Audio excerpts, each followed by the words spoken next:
Un jour, je me rappelle jusqu'au jour d'aujourd'hui, et j'en ai jamais parlé à qui que ce soit. J'avais peut-être 12 ans, et je pense que ça a été le premier déclic, tu vois. Parce que je voyais ma mère descendre avec un caddie, et j'avais 12 ans, j'étais jeune. J'étais par la fenêtre, et elle est descendue, et en fait, elle était partie récupérer des courses. Parce qu'en fait, dans les quartiers, notamment dans mon quartier, il y avait souvent des camions, des restos du cœur, tu vois, qui venaient et qui donnaient de la nourriture aux personnes qui étaient dans le besoin. Et j'avais vu ma mère récupérer des courses, tu vois. Et il y avait plusieurs mamans du quartier qui faisaient ça. Mais à cette période-là, en fait, quand j'ai vu cette situation-là, je me suis dit, ah ouais. Parce que bon, j'étais pas au courant que ma mère allait descendre pour récupérer, tu vois, des courses au resto du cœur. Et je pense que ça a été le premier déclic de ma jeunesse.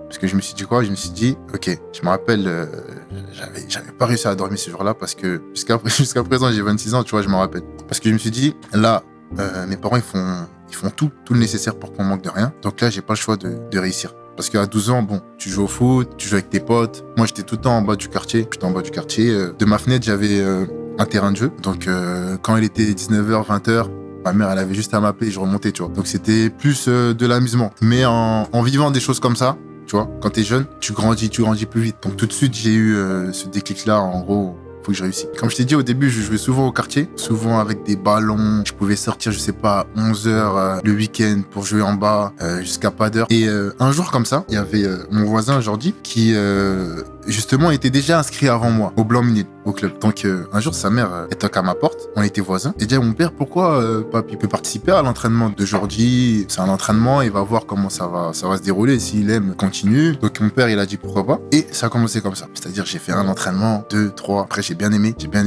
parce que je prenais du plaisir en fait. J'étais en club, c'était structuré, mais j'étais avec mes potes. Donc on allait au foot en bus. Après le foot, on allait prendre un petit goûter. Parfois, on avait des pièces de 2. Bah justement, Jordi, ses parents, ils avaient un restaurant. Donc lui, c'est lui un peu qui nous payait un peu les petits bonbons, les petits gâteaux. Et donc, franchement, c'était cool. Et j'ai pris plaisir parce que j'ai continué. Ça, c'était vraiment au début, tu vois. J'ai continué du fil en aiguille au Blanc-Minil. J'ai fait des catégories. Et à 13 ans, c'est là où je vois qu'en fait, à chaque fois qu'on fait des tournois, je suis meilleur joueur, meilleur buteur. Donc, à cet âge-là, en vrai, t'as pas forcément de poste, mais parfois je jouais défenseur. Parfois tu me voyais milieu gauche, tu vois.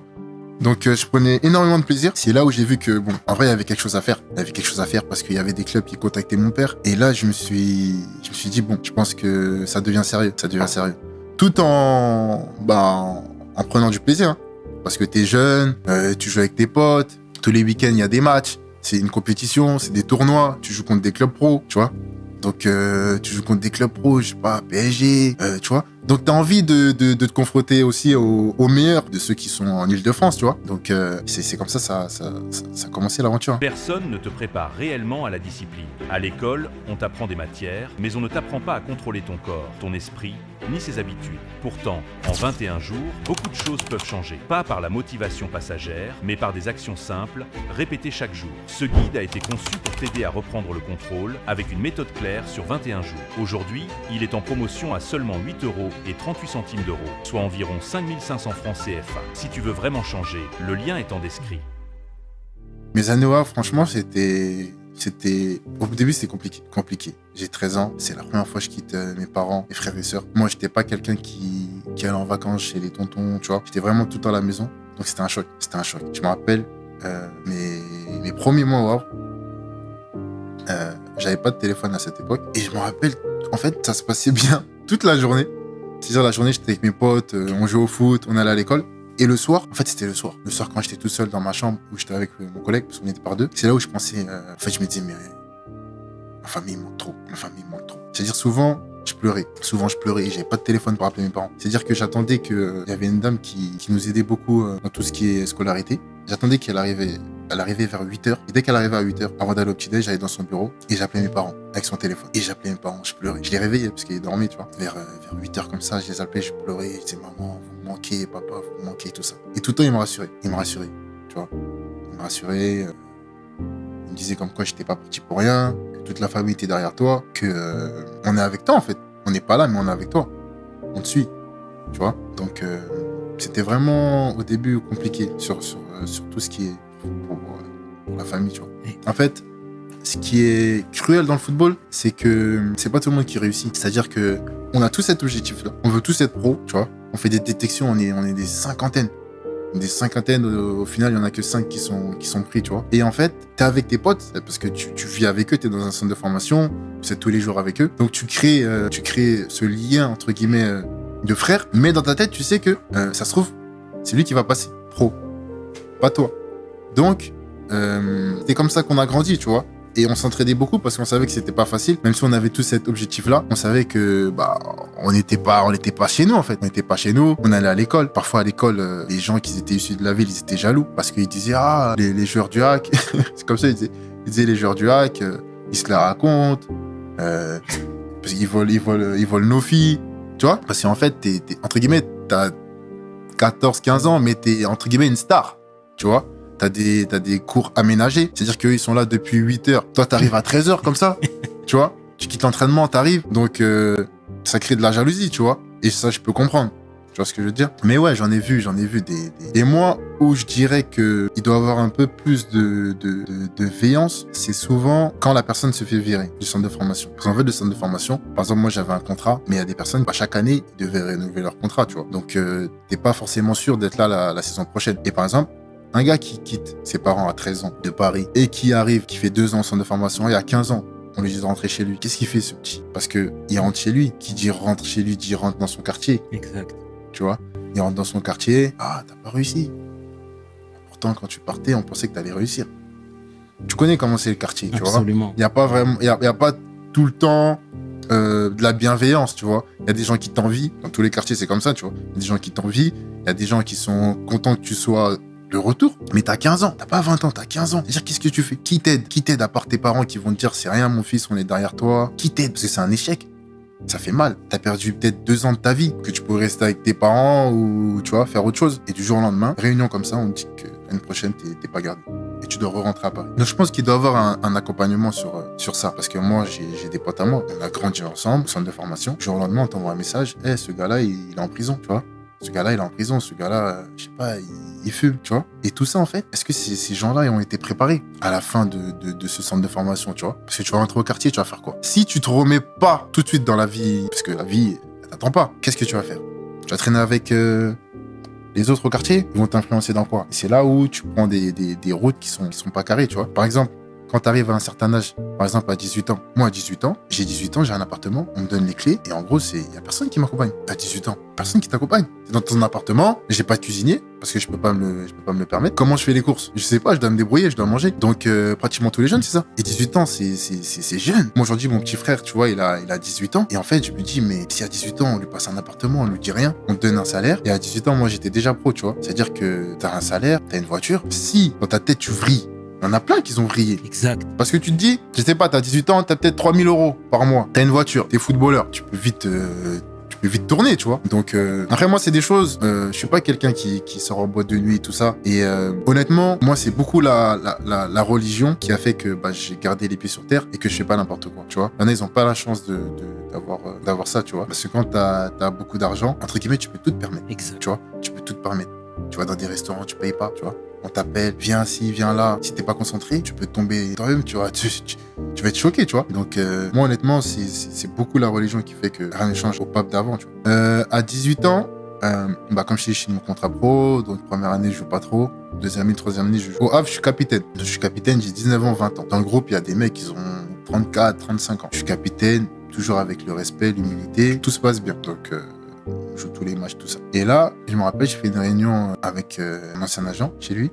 Donc voilà, je lui dis quoi? Je lui dis comme quoi j'ai 18 ans, je suis capitaine, je suis en sélection en équipe de France. Donc pour ma carrière, je veux continuer en France parce que je parlais pas anglais, je parlais pas espagnol ni italien, je parlais que français. Et pour moi, c'était une suite logique en fait. T'es bon en Ligue 2, t'es capitaine en Ligue 2 dans un club, un grand club comme le Havre, tu poursuis ta carrière en Ligue 1. Je voulais pas aller à l'étranger. Et il me fait comprendre comme quoi qu'il va étudier et qu'il va revenir vers moi. Donc il faut savoir, très important, c'est que quand je quitte le Havre, je suis libre. Donc quand t'es libre, forcément il y a plus de clubs parce que ils vont pas payer le coût du transfert. Donc, moi, je lui explique mes souhaits. Mon père, à ce moment-là, il est au Sénégal parce que, comme je t'ai dit, il avait plusieurs projets, mais c'est toujours basé sur la confiance, en fait. L'agent, il est là. Dès que vous faites des réunions, vous me tenez compte de ce qui s'est dit.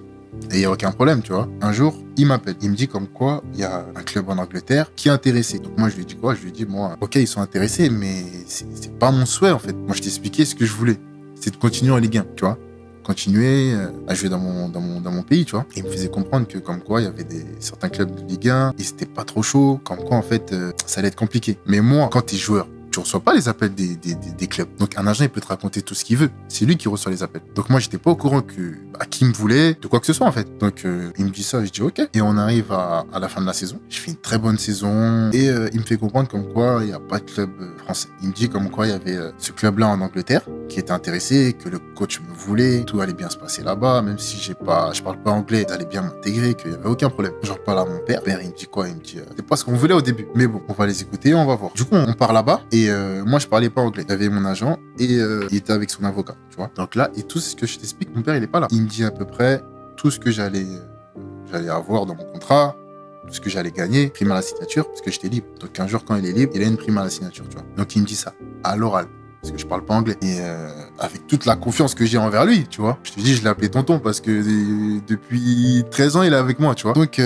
pareil, je dis un peu tout ce qu'il y a aussi dans mon contrat à mon père et tout. Il me dit ok. Parce que dans ce qu'il dit, j'ai que ce club-là. Donc je vais pas arrêter le foot, tu vois, ou je vais pas rester en Ligue 2. Donc on va là-bas. On signe et tout. Et quand on signe, il n'y a rien qui sort, tu vois. Il n'y a rien qui sort. Parce que le club, ils attendaient un peu avant d'officialiser, tu vois. Mon père, il m'appelle comme ça. Il revient du plaid et tout. Il me dit, Pop, est-ce que tu as le contrat que vous avez signé? Je dis non, c'est l'agent qui l'a. Il dit ok, je lui demande. Il lui demande et ça prend quelques jours, tu vois. Et quand il lui demande, mon père, il fait relire par un avocat. Et là, choc. Choc. C'est-à-dire, je devais être prêté dans un autre club, tu vois. Je devais être prêté dans un autre club. Prime à signature, il n'y en a pas. Mon salaire, il est dégressif. C'est-à-dire que ça, je ne savais même pas que ça existait. Mon salaire, il est dégressif. C'est-à-dire que plus je passe de temps dans ce club, plus mon salaire, il diminue, tu vois. Et on voit tout ça. On est en état de choc, tu vois. On est en état de choc parce que c'est quelque chose qui a fait mal à toute la famille. Moi, ça m'a tué. Et en fait, j'imagine même pas mon père, tu vois. Parce que mon père, c'est lui qui a eu la responsabilité. C'est-à-dire, dans sa tête, il s'est dit aussi, entre guillemets, moi aussi, je suis responsable, en fait. Parce que je lui ai dit de se mettre avec cet agent-là, tu vois. Donc, tout de suite, on prend un avocat. Quand on prend un avocat, le club, ils ont pas officialisé. Donc, on voit l'agent, on lui dit comment ça se fait, il y a ci, il y a ça, il y a ci, il y a ça. Donc, lui, il dit comme quoi, c'était ce qu'on s'était dit, nanana. Je dis, mais c'est impossible. C'est impossible. Ça a l'air dégressif, ça n'existe pas dans le football. Même dans la vie de tous les jours, quelqu'un qui travaille, il peut pas avoir un salaire dégressif. Et donc, on prend un avocat. Et en fait, on a parlé avec l'agent, on lui a dit, bon, regarde, il y a des problèmes dans ce contrat. Pape, il va pas se rendre là. Personne sait que, entre guillemets, on a signé là-bas. Fais tout en sorte pour qu'on résilie ce contrat à l'amiable. Il dit, ok, je vais voir tout ça, je vais voir. Parle avec le club. Il nous fait un retour comme quoi le club, ils sont pas d'accord. Le contrat, il est signé. Je me rappelle, c'était pendant le confinement. Si je me rappelle bien, c'était en 2020. Ouais. Confinement et tout, et j'étais chez moi. Tu vois, ça revient à ce qu'on s'était dit tout à l'heure, tu vois, quand t'es chez toi, t'es tout seul. Et il m'arrivait cette période-là qui était pour moi, c'était vraiment chaud. Et je me réveille comme ça, et je vois mon téléphone, plein de messages, Pape, félicitations. Et en fait, le club, ils avaient officialisé. On arrive. Ils se sont dit, en fait, vu que c'est chaud là, ce qui se passe, on va essayer d'officialiser pour pas qu'il y ait, entre guillemets, un arrangement derrière. Moi, je me réveille, je vois félicitations, Pape, félicitations. La première ligue, ils partagent sur les réseaux, comme quoi j'ai signé. Et là, franchement, c'était vraiment dur. C'était, je pense, la période la plus dure de ma carrière. Je suis tout seul chez moi. Je me suis fait berner. Dans les heures, on a berné mon père aussi. Et franchement, je sais même pas aujourd'hui comment il a fait pour garder ce calme-là. Parce qu'en fait, le père, il a décidé les avocats, ils sont au courant de tout. L'avocat, il a vu qu'il avait pris une commission sur mon transfert de plus d'1 million d'euros, tu vois. Donc, quand on apprend ça, mon père, il lui montre ça, il répond plus. Et là, ça commence à savoir. Parce que nous, enfin, direct, l'avocat, il fait un papier comme quoi ce contrat, il est invalide et que, en gros, Pape, il va pas se rendre à Watford. Donc, c'est là où ça fait un chamboulement médiatique. Ça m'appelle, ça m'envoie des messages, pourquoi les gens, ils veulent comprendre, tu vois. Et là, deuxième fois où mon père, il a encore été brave, c'est, frère, moi je viens d'un quartier, c'est dire, il y a des choses à pas faire, surtout dans les quartiers qui sont voisins, tu vois. C'est dire, il y a des anciens, tu vois, de mon quartier, ils sont partis chez mon père, tu vois. Et ils lui ont dit, en gros, tu vois, ce qui s'est passé là, nous, Pape, on l'a vu grandir. C'est-à-dire, nous, on peut pas accepter ça. Mais on a beaucoup de respect envers toi. Donc, on vient te demander, est-ce que tu nous donnes l'autorisation de faire quelque chose? Faire quelque chose, tu vois, je vais pas t'expliquer. Et mon père, il a dit non. Il a dit non. Il a dit, laissez cette histoire. En gros, je vous remercie, tu vois, mais faites rien. Laissez-le et tout. Du coup, on décide en fait de dire que voilà, on allait plus aller là-bas. Et en fait, quand tu signes un contrat, le premier contrat, il devient caduc. Donc, on devait s'engager dans un club. Et le plus dur, c'était quoi? Parce que mon avocat, il nous a dit un peu ce qu'on risquait. Parce qu'en fait, le contrat, il était signé. Donc, il y avait des risques. Tu peux pas aujourd'hui signer un contrat et dire je veux plus aller. Tu vois ce que je veux dire? Malgré ce qui est arrivé, tu vois ou pas? Donc, le club, ils ont fait quoi? Il y avait un article. Parce que dès que j'ai dit que j'allais plus aller là-bas, il y avait des clubs qui se sont réintéressés à moi. Et là, il y avait énormément de clubs parce que j'étais jeune. Donc, ils ont fait quoi? Ils ont envoyé un mail à pratiquement tous les clubs qui avaient sur la table, comme quoi, entre guillemets, c'est notre joueur qui va venir et que si jamais, entre guillemets, vous le prenez, il y aura des conséquences derrière. Donc là, à ce moment-là, je pense la moitié des clubs sont partis. Au final, il est resté peut-être 3-4 clubs, dont Marseille. Donc, réunion avec la famille. Toujours, on prend des décisions avec la famille. Ma mère, tout de suite, qui dit va à Marseille. Ma mère, elle kiffe Marseille. Tout de suite, va à Marseille et tout. Et, par exemple, ma sœur, qui travaille avec moi aujourd'hui, tu vois, on va revenir plus tard sur ça, qui me dit, il y a des clubs de Ligue 1 qui me voulaient, un peu, tu vois, milieu de tableau, bas de tableau, qui me garantisaient 30 matchs. Donc, ils sont venus me voir, ils m'ont dit, pas pour rien. Nous, ce qu'on peut te proposer, c'est pas... On n'est pas à Marseille, tu vois, mais on va te proposer du temps de jeu. 30 matchs de Ligue 1. Tu sais que tu vas jouer tes 30 matchs. Donc, ils commençaient à faire partir des joueurs et tout pour me faire une place. Et à Marseille. Donc, Marseille, Villas-Boas, le coach, il m'appelle. Donc, à ce moment-là, il n'y avait pas de directeur. C'était lui qui m'avait appelé. Il me dit pas pour rien. Moi, j'ai vu un peu ce que tu peux apporter à mon équipe. Après, à ton poste, il y a Boubacar Kamara. Donc, si tu viens, ça va être en tant que doublure. Mais il y a beaucoup de matchs. La Ligue des Champions, il y a le championnat. Donc, tu vas avoir du temps. Donc, moi, direct, je me dis que c'est un challenge. C'est un challenge que je vais y aller, qu'il y a beaucoup de matchs, que je vais jouer à côté de grands joueurs, tu vois. Pas y être pendant date au 20 tous les jours à l'entraînement, c'est une chance, tu vois. Mais peut-être que le palier allait être trop haut pour moi, qui sort de Ligue 2, que personne connaît. Mais je me dis que, honnêtement, il n'y a aucun problème, tu vois. Je vais y aller. Et pour te dire que l'histoire de Watford a beaucoup joué, que ce soit moralement, financièrement, parce que les gens ne le savent pas, j'en ai jamais parlé. Mais pour signer à Marseille, c'est vrai que j'avais un meilleur contrat qu'au Havre, parce que c'était Marseille. Mais ce que je devais gagner à Marseille, je ne l'ai pas touché. C'est-à-dire qu'à Marseille, quand on me propose un contrat à Marseille, il y a l'histoire de Watford. Et dans l'histoire de Watford, il y a une possible amende de la part de la FIFA. Tu vois, mon avocat, il avait regardé tout ce qui était possible. Et il y avait une possible amende. Donc, Marseille, était au courant de ça. Donc, j'ai dû pas diminuer mon contrat parce que j'étais au Havre, mais ce que je devais toucher dans un club de Ligue 1 comme Marseille, je l'ai pas touché. C'est-à-dire que j'avais un salaire de joueur de milieu de tableau, tu vois. Donc, tous ces choses-là, les gens sont pas au courant, tu vois.